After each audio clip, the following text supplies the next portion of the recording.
13ஆம் நிலை. இயேசுவின் திருவுடல் அன்னையின் மடியில் கிடத்தப்படுகிறது.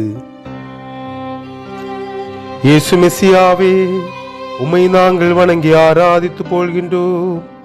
ஏனென்றால் உமது திருசிலுவையால் நீர் உலகத்தை மீட்டீர். அன்று வெள்ளிக்கிழமை, அடுத்த நாள் ஓய்வு நாள். அதனால் உடல்கள் இரவில் சிலுவையில் கிடக்கக்கூடாது என்று யூதர்கள் கூறினர். காரணம், ஓய்வு நாள் புனித நாளாக இருந்தது. ஆகவே சிலுவையில் அறையப்பட்டவர்களின் கணுக்கால்களை முறித்து உடல்களை கீழே இறக்க பிலாத்துவிடம் கேட்டனர். ஆகவே படை வீரர்கள் வந்து இயேசுவோடு சிலுவையில் அறையுண்டிருந்த இருவரின் கணுக்கால்களை முறித்தனர். இயேசு ஏற்கனவே இறந்திருப்பதை பார்த்ததால் அவரது கணுக்கால்களை முறிக்கவில்லை. என்றாலும் படை வீரர்கள் ஒருவன் ஈட்டியினால் அவரது விலாவில் குத்தினான். உடனே அங்கிருந்து இரத்தமும் நீரும் வெளிவந்தன.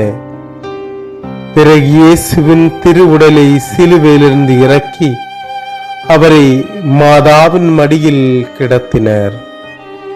யாங்குல மாதாவே, உமது திருமகனின் உடலை உமது மடியில் வைத்துக் கொண்டு மௌனமாக பிரியாவிடை கூறிய போது நீர் அனுபவித்த வேதனையை யாரால் விவரிக்க முடியும்? குழந்தையாய் பிறந்த இறைமகனை முதல் கையில் எடுத்தது முதல் கொல்கத்தா மலை வரை உள்ள நிகழ்ச்சிகள் ஒவ்வொன்றும் உமது நினைவில் வந்து தங்கின. அப்பொழுது நீங்கள் அனுபவித்த வேதனைகளை நினைத்து வாழ்க்கை பிரச்சனைகளின் மத்தியில் உடலும் எங்களை தைரியப்படுத்தி தேற்றியருளும். பரலோகத்தில் இருக்கிற எங்கள் பிதாவே, உம்முடைய நாமம் பரிசுத்தப்படுவதாக, உம்முடைய ராஜ்யம் வருவதாக, உம்முடைய சித்தம் பரலோகத்தில் செய்யப்படுவது போல பூலோகத்திலும் செய்யப்படுவதாக. எங்களுக்கு வேண்டிய அப்பத்தை இன்று எங்களுக்கு தந்தருளும். எங்கள் கடன்காரர்களுக்கு நாங்கள் மன்னித்தது போல எங்கள் கடன்களையும் பாவங்களையும் மன்னித்தருளும். எங்களை சோதனையில் புகவிடாதேயும், தீயோரிடமிருந்து எங்களை ரட்சித்தருளும். ஏனெனில் ராஜ்யம், வல்லமை, மகிமையும் என்றென்றும் உடையனவே. ஆமென். அருள் நிறைந்த மரியே வாழ்க, ஆண்டவர் உம்முடனே, பெண்களுக்குள் ஆசீர்வதிக்கப்பட்டவள் நீரே. உம்முடைய திருவயிற்றின் கனியாகிய இயேசுவும் ஆசீர்வதிக்கப்பட்டவரே.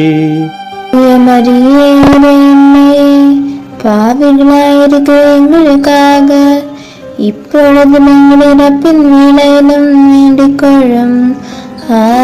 ஆமென். ஆண்டவரே, ஆசீர்வதித்தருளும், எங்களை ஆசீர்வதித்தருளும். புனித இறை அன்னையே, உமது திருமகனின் திருக்காயங்களை எனது இதயத்தில் ஆழமாய் பதிய செய்தருளும்.